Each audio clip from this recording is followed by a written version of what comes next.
Kinumpirma ng Philippine National Police o PNP na galing sa labas ng bansa ang kaliwat-kanang bomb threat na natatanggap po ng iba't ibang tanggapan ng pamahalaan nitong Martes.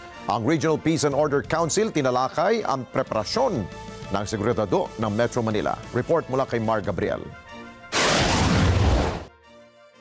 Umabot sa 7 bomb threat ang natanggap ng iba't ibang ahensya ng gobyerno mula noong Martes. Kasama dito ang NAPOLCOM, DBM, NEDA, National Museum, DOLE at isang paaralan sa Pangil, Laguna. Ang DILG nagpalabas pa ng memorandum para alertuhin ang kanilang mga tanggapan at higpitan ang ipinatutupad na seguridad. Lahat po yan ay nirespondihan po ng PNP at it-turn out na negative naman po lahat. Sa isinagawang investigasyon ng PNP Anti-Cybercrime Group, lumalabas na galing sa email ng nagpakilalang Japanese lawyer na si Takahiro Karasawa ang bomb threat. Ipinadala ito mula sa bansang Japan.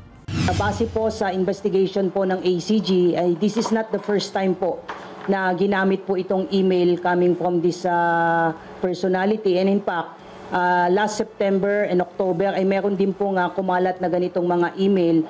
Bukod sa Pilipinas, kumalat din daw ang nasabing email sa Taiwan, China at sa South Korea. Kasunod niya, nagpulong ngayong araw ang Regional Peace and Order Council kung saan kasamang tinalakay ang pagpapaigting ng seguridad sa Metro Manila ngayong holiday season. Present sa meeting ang mga kinatawan ng PNP sa pangunguna ni NCRPO Director, Police Major General Jose Melencio Nartates.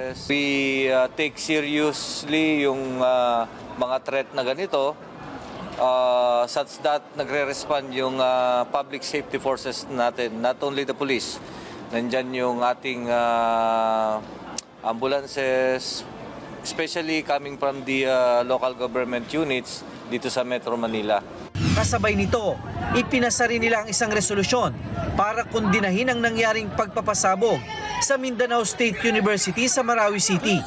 Nanawagan naman ang PNP sa publiko na maging maingat sa pagpapakalat ng impormasyon na magdudulot ng takot at pagkaalarma. Huwag po tayong magpakalat ng mga ganitong mga klase ng mga bomb threat dahil mahigpit pong ipinagbabawal yan sa ilalim ng batas at maaari po kayong makulong ng hindi bababa po sa 5 taon at may multa pa po. Kung makatanggap ng mensahe ng bomb threat, mas mabuti raw kung agad itong ipagbibigay alam sa otoridad upang kanila itong maaksyonan. Mar Gabriel, para sa Mata ng Agila. Matatag, matapang, matapat. Maraming salamat sa inyo pong pagsubaybay sa Mata ng Agila Primetime.